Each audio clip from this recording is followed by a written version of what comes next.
Titanic کو خدا بھی نہیں ڈبو سکتا۔ ٹائٹینک کے پاس پہنچے تو اچانک ہماری آبدوز پھنس گئی۔ نبی کائنات صلی اللہ علیہ وسلم نے فرمایا کہ یہاں سے تیزی کے ساتھ گزر جاؤ، یہ وہ جگہ ہے کہ جہاں اللہ کی ناراضگی کا اظہار ہوا ہے۔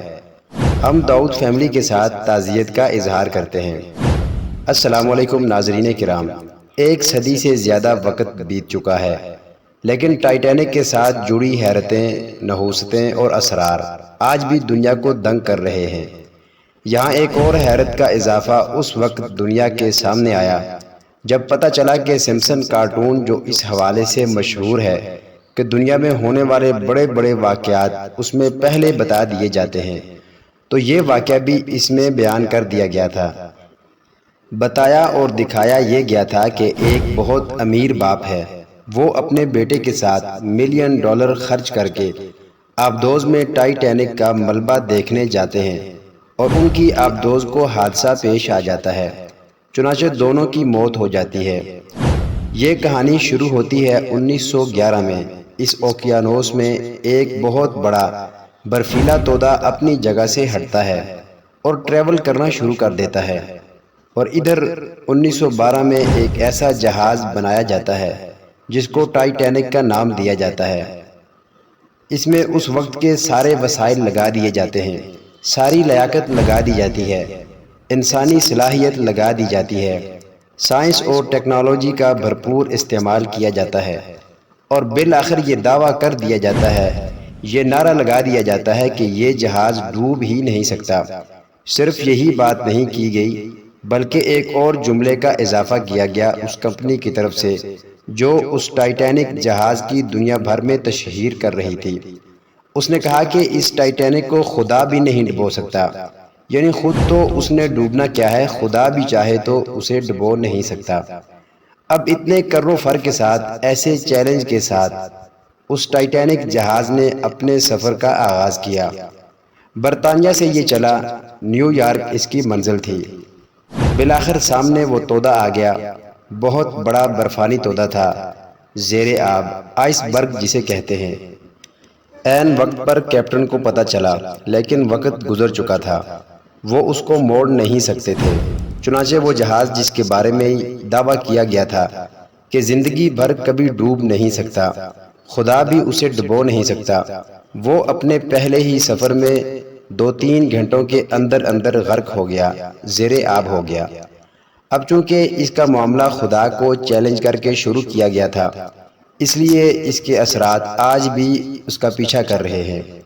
بہرحال انسانی اعتبار سے یہ ایک بہت افسوسناک واقعہ ہے کہ ایک 48 سالہ باپ، 19 سالہ بیٹا جو بیچارے اکٹھے سفر کر رہے تھے، کاش وہ ایسا نہ کرتے، لیکن جو میرے اللہ نے لکھا ہو، آپ کی موت جہاں آنی ہے، انسان ہر صورت وہاں پہنچ ہی جاتا ہے۔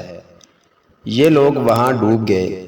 ڈوبنے والوں میں 5 لوگ شامل تھے۔ یہاں دلچسپ بات آپ کو یہ بتاتے چلیں کہ برطانیہ کے ایک اور امیر آدمی بھی تھے جنہوں نے بکنگ کروا رکھی تھی کہ ان کے ساتھ جانا ہے، لیکن جب وہ پہنچے ان کو بریفنگ دی گئی۔ انہوں نے دیکھا کہ یہ جو آبدوز ہے، اس کی احتیاطی تدابیر یا سیفٹی میجرز انہیں پسند نہیں آئے۔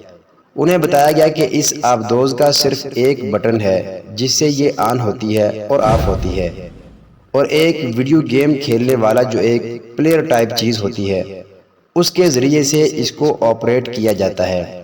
یہ دائیں مڑتی ہے، بائیں مڑتی ہے، یعنی بٹن ہے دائیں موڑنے والا، بائیں موڑنے والا، آگے والا، پیچھے والا، اور اس میں سواریوں کو بٹھا کر باہر سے بند کر دیا جاتا تھا، اندر سے کوئی کھول نہیں سکتا، اور اس میں کوئی موبائل سگنل نہیں جاتے تھے، اور اس میں جی پی ایس سسٹم بھی کام نہیں کرتا تھا۔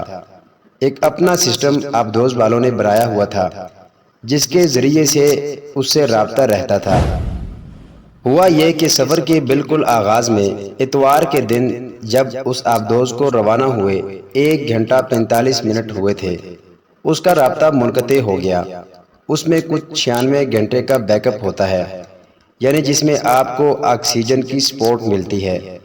یہ بھی بتایا جاتا ہے کہ یہ جو آبدوز ہے، اس میں آٹومیٹک یہ سسٹم رکھا گیا ہے کہ ٹھیک 24 گھنٹے کے اندر اندر اس نے ایک دفعہ اوپر آنا ہوتا ہے۔ لیکن میرے خدا کی تدبیر دیکھیے کہ کوئی بھی چیز کام نہیں آ سکی، نہ وہ آبی گاڑیاں، نہ وہ ڈرونز جو نیچے بھیجے گئے تھے وہ کام آ سکے، نہ اوپر جو طیارے اڑ رہے تھے وہ کام آ سکے، نہ یہ خود سے اوپر آ سکی۔ ناظرین کرام، اگر ہم اسلام پر عمل کریں، نبی کائنات کی احادیث کو سمجھیں، سوچیں، تو دنیا میں وہ ہمیں اتنا زیادہ محفوظ رکھتی ہیں، گائیڈ بھی کرتی ہیں کہ کمال ہو جاتا ہے۔ مثال کے طور پر نبی کائنات کا ایک فرمان یہ ہے کہ صحابہ کے ساتھ سفر میں ایک ایسے علاقے سے گزرے جہاں اللہ کا عذاب آیا تھا، تو نبی کائنات صلی اللہ علیہ وسلم نے فرمایا کہ یہاں سے تیزی کے ساتھ گزر جاؤ، چونکہ یہ وہ جگہ ہے جہاں اللہ کی ناراضگی کا اظہار ہوا ہے۔ اور ایک ایسے کنویں سے پانی لے لیا تھا، کسی جگہ سے پانی لے لیا تھا صحابہ نے جو ان نافرمان اور عذاب میں مبتلا قوم کے کنویں تھے، اس سے کچھ آٹا گوندھ لیا گیا تھا، تو نبی صلی اللہ علیہ وسلم کے حکم سے نہ صرف یہ کہ وہ گوندا ہوا آٹا گرا دیا گیا، بلکہ وہ پانی پینے سے منع کر دیا گیا اور وہاں سے تیزی سے گزرنے کا کہا گیا۔ تو اس سے بھی ایک سبق ہمیں ملتا ہے کہ جن چیزوں پر اللہ کا غصہ آ چکا ہو، ناراضگی آ چکی ہو، ان چیزوں سے بچنا چاہیے۔ اب یہ ٹائٹینک جس کا آغاز ہی غرور کے ساتھ ہوا، تکبر کے ساتھ ہوا، خدا کو چیلنج کرنے کے ساتھ ہوا، اس کا عبرتناک انجام پہلے ہی سفر میں سامنے آ گیا۔ تو یہ بھی بہرحال احتیاط کا ایک تقاضا ہونا چاہیے کہ اس طرف سفر نہ ہی کیا جائے تو بہتر ہے، کیونکہ اس سے پہلے جتنے بھی سفر کیے گئے ہیں، مختلف سفر کیے گئے ہیں۔